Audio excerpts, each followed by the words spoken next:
Bismillahirrahmanirrahim. Pertama, ada gambar, ya, ada patung, bahkan yang 3 dimensi dan sebagainya.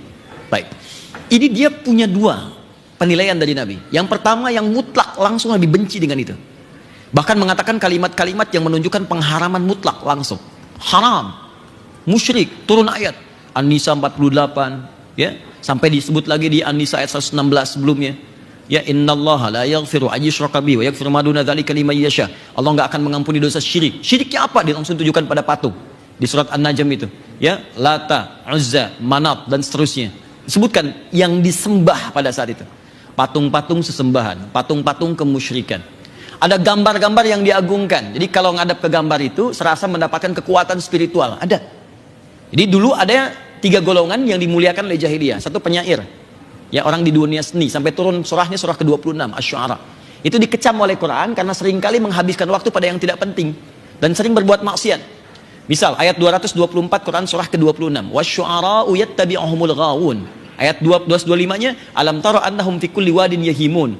Para penyair itu, orang yang pembuat lirik-lirik, ya, seni-seni di masa itu jahiliyah, dia sering menghabiskan waktu pada yang tidak berguna, kata Allah. Pergi ke lembah-lembah, sampai lupa dengan istri, lupa dengan anak, lupa dengan keluarga, cuma nyari inspirasi. Setelah datang ilham, kadang minta bantuan jin, balik lagi bikin lirik, terus cuma disampaikan aja jadi angan-angan. Maka dikenal Imrul Qais, ada Al-Khutai'ah, Nabi Guh Az-Zibyani.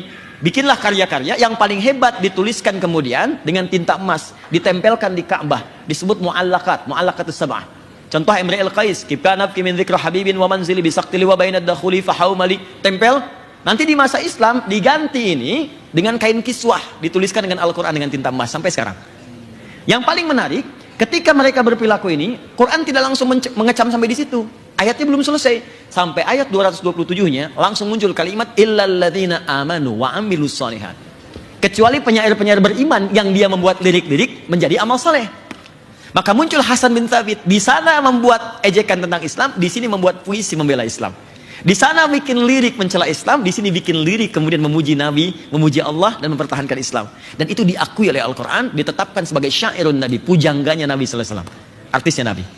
Oke, sisi lain ada langsung bidang-bidang tadi, gambar, ya, kemudian patung, yang sama dimensi, bahkan 3 dimensi, 4 dimensi. Aisyah radhiyallahu taala anha punya mainan dumyah, boneka dari kuda-kudaan. Ada. Sebagian yang gambar-gambar nggak elok, Nabi bilang ini tutup nih, buang Aisyah. Tapi yang lain, kata Nabi nggak apa-apa, pakai aja. Ini artinya ada yang dibolehkan, ada yang tidak. Maka ulama fikih mengatakan, ketika tidak dibolehkan, sifatnya diturunkan. Semua sifat ini, walaupun wujudnya beda, bentuknya tidak sama. Zaman jahiliyah nggak ada animasi, kan? Yang ada real, nyata. Sekarang ada, tapi sifatnya sama. Sifatnya kemusyrikan, film kartun, tapi dikenalkan dengan unsur agama lain. Dibawa jadi pahlawan, tapi isinya ajakan untuk menyembah kepada, maaf ya, kepercayaan lain dan sebagainya. Itu nggak boleh, haram hukumnya. Tapi sisi lain, kalau yang Anda kerjakan pada nilai kemuliaan, dan itu jadi wasilah yang sangat efektif untuk menerangkan nilai keislaman, maka hukumnya naik jadi boleh, mubah, bahkan sunnah. Ketika itu bisa digunakan dan tidak ada yang lain. Bikin pejuang Islam, bikin cerita tentang Zaid bin Thabit, bikin cerita tentang Usamah bin Zaid, bikin cerita tentang Khalid bin Walid, bikin animasi. Ya, ada Upin Ipin sekarang, ada Nusarara, ada macam-macam. Silahkan kembang. Saya termasuk yang condong kepada pendapat ini, dia boleh digunakan dan dalilnya sangat kuat di situ. Sah hukumnya. Jelas ya? Ya, kalau ada orang yang berpendapat berbeda, jangan dicela, dihormati aja. Nggak apa-apa, Anda dengan pendapat Anda, saya hormati. Tapi kan Anda tidak perlu mencela saya. Jangan sampai perbedaan pendapat itu menghalangi Anda minum teh bersama. Jelas ya? Doakan.